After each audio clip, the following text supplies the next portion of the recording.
और आनंद लेता रहेगा और अपने लक्ष्य को प्राप्त कर लेगा। इसलिए मन करी विषय अनल बन जरई और होए सुखी जो यही सर परई। रामचरितमानस यही नाम सुनत श्रवण पाई विश्राम। मन करी विषय अनल बन जरई होए सुखी जो यही सर परई। अब बोलो भाई, ये आप सबको मानस रूपी मान सरोवर, कथा रूपी मान सरोवर मिला कि नहीं मिला? और इस कथा रूपी मान सरोवर में आप डुबकियां लगा रहे हो। आपने भी स्वीकार किया कि हाँ स्वामी जी, हम सब डुबकियां लगा रहे हैं। एक ही विकल्प है। मैं एक बात कहता हूं, आप सबसे बता रहा हूं, आप रामायण घर घर में रखो और अर्थ सहित गीता प्रेस गोरखपुर की रामायण जो बड़ा साइज की है उसको रखिए। आप नित्य जो है रामायण को पढ़ने के लिए 5-10 मिनट का समय निकालिए। आपको महाराज समय नहीं निकलता है, बहुत ही व्यस्त लाइफ है, समय निकलता ही नहीं। मैं एक बात कहता हूं, बहुत से ऐसे लोग बैठे हैं जो सुबह सुबह जगते हैं, चाय और अखबार दोनों, अखबार पढ़ते हैं और चाय पीते हैं।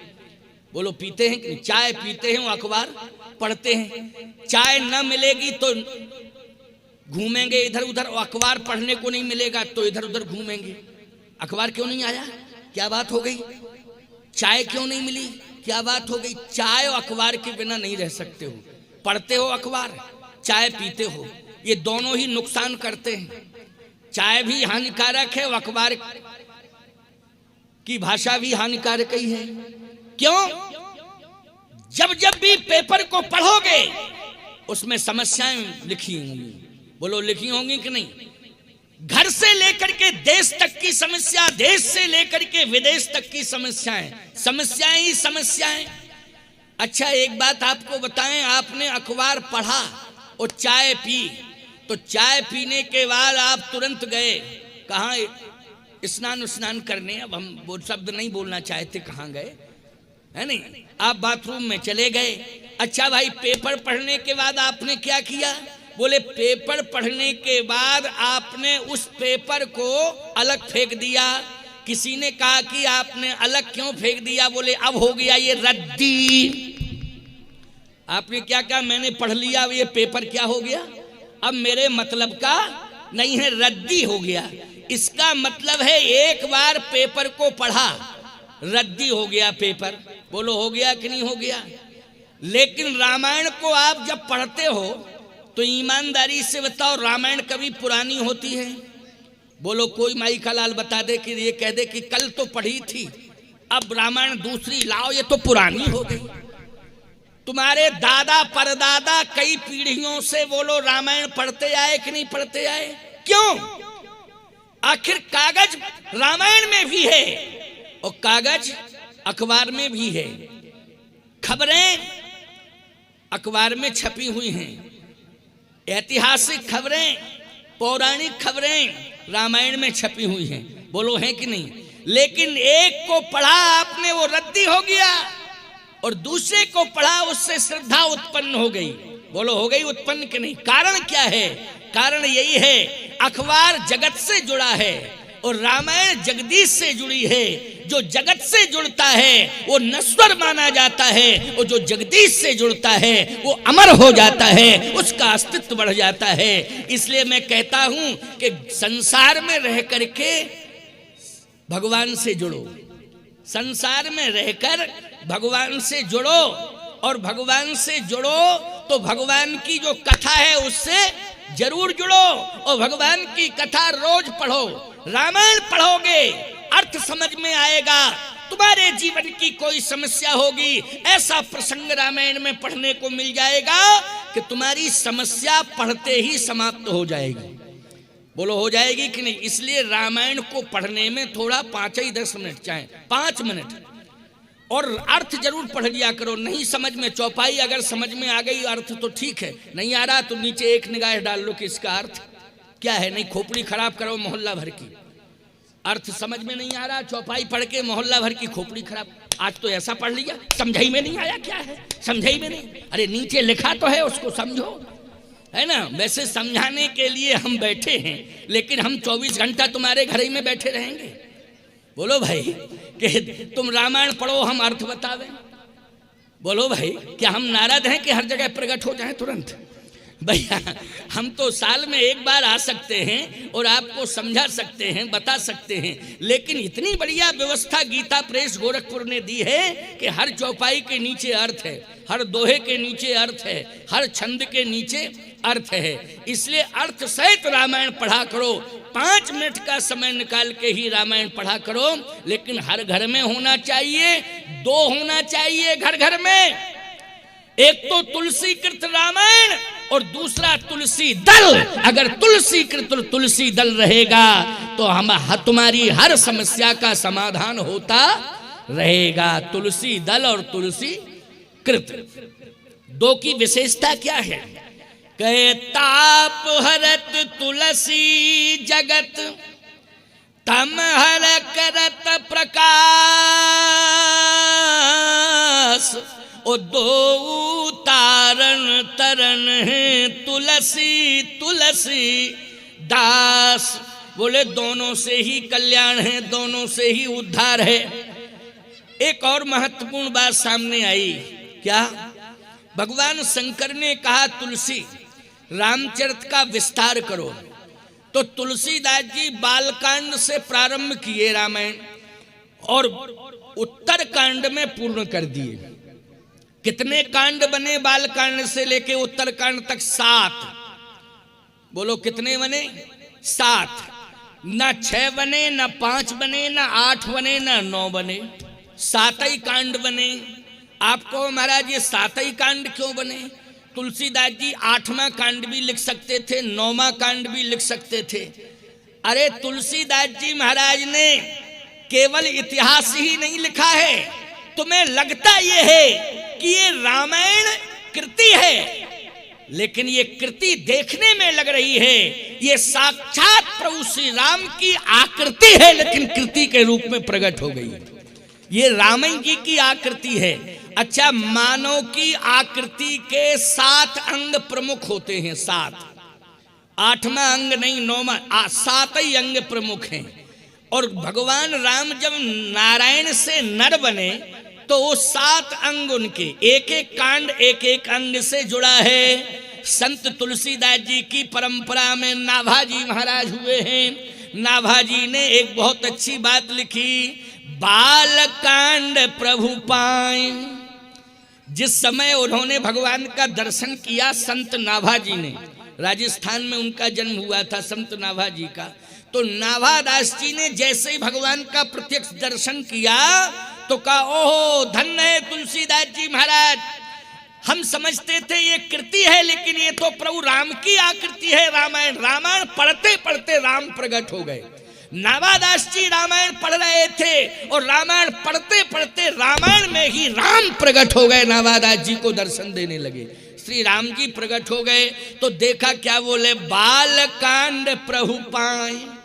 बोले बालकांड पढ़ रहा था, ये तो प्रभु के पैर हैं। बालकांड प्रभु पाए अयोध्या कटि मन मोहे। ओ उदर बनो आनंद हृदय किसकिंधा सोहे। सुंदर ग्रीव मुखार बिंद कहे लंका गायो। सुंदर ग्रीव मुखार बिंद कहे लंका गायो।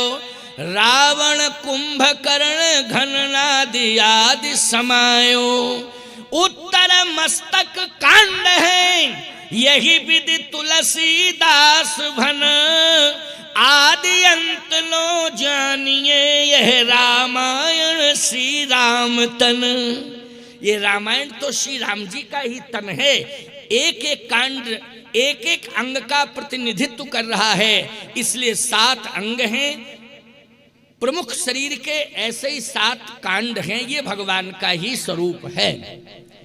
प्यारे, उत्तर कांड में एक महत्वपूर्ण बात, वो क्या, कांड तो सभी महत्वपूर्ण हैं, लेकिन उत्तरकांड में एक विशेषता है। वो विशेषता ये है कि उत्तरी कांड में रामराज हुआ। रामराज किस कांड में हुआ? उत्तरकांड में। अच्छा, राम का जन्म किस में हुआ? बोले बालकांड में। राम जी का विवाह किस कांड में हुआ? बोले बालकांड में। लेकिन राम जी का राज्याभिषेक किस कांड में हुआ? उत्तरकांड में। उत्तरकांड है जिंदगी की फलश्रुति, जीवन की फलश्रुति। ये फलश्रुति है।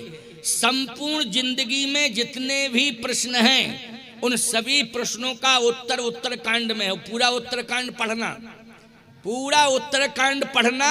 जिंदगी में जितने भी तुम्हारे समस्याओं के पहाड़ खड़े हो गए हैं उन समस्याओं के पहाड़ों को ध्वस्त करने में उत्तरकांड बहुत बड़ा सहयोगी है।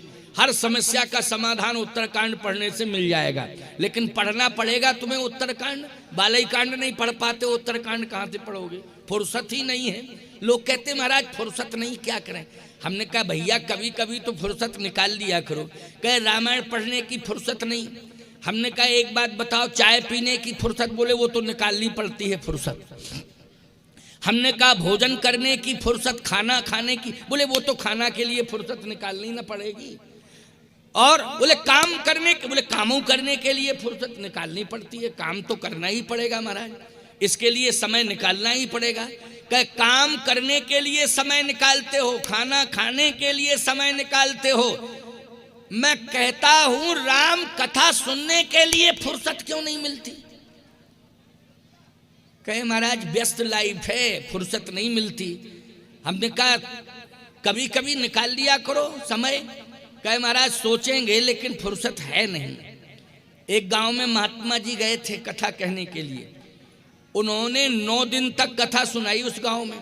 पूरा गांव क्षेत्र आया, लेकिन एक व्यक्ति गांव में इतना व्यस्त था कि एक दिन नहीं आया। महात्मा जी ने कहा पहले ये बताओ गांव का कौन व्यक्ति ऐसा है कि जिसने कथा नहीं सुनी? कहे महाराज पूरे गांव ने कथा सुनी, एक व्यक्ति कथा में नहीं आया। क्यों नहीं आया?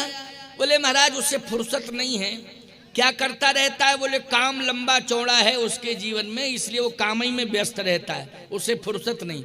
महात्मा जी ने कहा मेरा संदेश सुना दो कि भैया काम धाम तो लगा रहेगा, लेकिन एक दिन की ही फुर्सत निकाल लो। 9वां दिन है, उस दिन फुर्सत निकल आए। लोगों ने कहा बोले हम जरूर आएंगे जरूर आएंगे। कथा पूरी हो गई, आया ही नहीं। महात्मा जी ने कहा जिसे फुर्सत नहीं मिल रही थी कह रहा था आऊंगा, आया कि नहीं? कहे महाराज आज तो और ही काम बढ़ गया, उसका फुर्सत है ही नहीं। महात्मा जी ने कहा हम 2 दिन की कथा और बढ़ा रहे हैं, 9 की जगह 11 दिन किए देते हैं। उससे कहो 2 दिन में 1 आध दिन फुर्सत निकाल ले। लोगों से कहा नहीं जरूर आऊंगा, मेरे कारण 2 दिन की कथा बढ़ी, लेकिन वो 2 दिन भी नहीं आया, 11 दिन पूरे हो गए, फुर्सत नहीं मिली। महात्मा जी ने कहा 12वें दिन हम सुबह सुबह निकल जाएंगे। लेकिन जैसे ही महात्मा लगभग 6 बजे निकलने वाले थे, पूरे गांव में हाहाकार मच गया। महात्मा जी ने कहा क्या हुआ क्या हुआ क्या हुआ? बोले एक व्यक्ति का हार्ट फेल हो गया। किसका हार्ट फेल हो गया? अरे महाराज उसके बड़े लंबे चौड़े काम धाम थे, बड़ा व्यस्त रहता था। अरे बोले वही जो कथा में नहीं आ पाया। कहे महाराज हाँ वही कथा, फुर्सत ही नहीं थी। महात्मा बोले तो अब क्या बतावें भगवान की क्या लीला है। इतने में गांव वाले, पूरा गांव उसके पीछे पीछे, और उसके लड़के उसको ले जा रहे थे, अंतिम यात्रा जिसको बोलते हैं, उसको ले जा रहे थे स्मशान पर। महात्मा जी बीच रास्ते में ही, उनका यज्ञ स्थल था, उनका पांडाल बना था, उनका प्रवचन स्थल था। महात्मा जी ने खड़े होकर कहा रुको। गांव के लोगों ने कहा कि मुर्दे को रोकना नहीं चाहिए। महात्मा जी ने कहा मैं कह रहा हूं कि इसको रोक दो।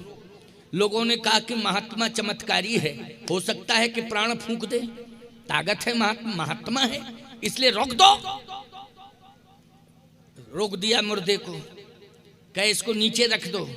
कहे नीचे तभी रखा जाएगा जब कुछ चमत्कार हो। कहे रखो तो। रख दिया लोगों ने। अब महात्मा जी गए सो कान में लग के कुछ कहना शुरू किए। 15 मिनट हो गया, लोगों ने कहा न हिल रहा है न डुल रहा है मुर्दा, अगर कुछ मंत्र में ताकत है तो इसको जगाओ, इससे कुछ बुलवाओ, इसे चलाओ। महात्मा बोले डिस्टर्ब मत करो, हमें अपना काम करने दो, तुम बीच में क्यों बोल रहे हो फालतू के? लोगों ने कहा हल्ला मत करो, चमत्कार होने ही वाला है। महात्मा डांट रहा है, इसका मतलब है कि कुछ ना कुछ दमखम तो है ही है। अब महात्मा जो है कान में पता नहीं क्या कहे जाए, 1 घंटा हो गया। लोगों ने कहा 1 घंटे से क्या कर रहे हो? महात्मा जी बोले 11 दिन तक फुर्सत नहीं मिली, आज से फुर्सत मिली, कथा सुना रहे इसको। आज तो फुर्सत मिल गई, आज हम इसको कथा सुना रहे हैं। क्यों?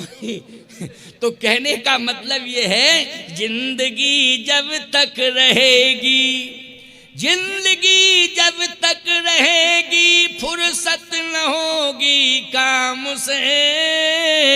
ओ कुछ समय सा निकालो, प्रेम कर लो राम से। इसलिए भगवान के कार्य के लिए, भगवत कथा सुनने के लिए, भगवान के दर्शन के लिए समय निकाला करो। चाहे जितने तुम व्यस्त क्यों ना हो, चाहे नेता हो, चाहे अधिकारी हो, चाहे पुजारी हो, कुछ भी हो, लेकिन भगवान के दर्शन के लिए, भगवान की कथा सुनने के लिए समय जरूर निकालना चाहिए। तो बाल कांड से लेकर के उत्तर कांड तक, उत्तर कांड में एक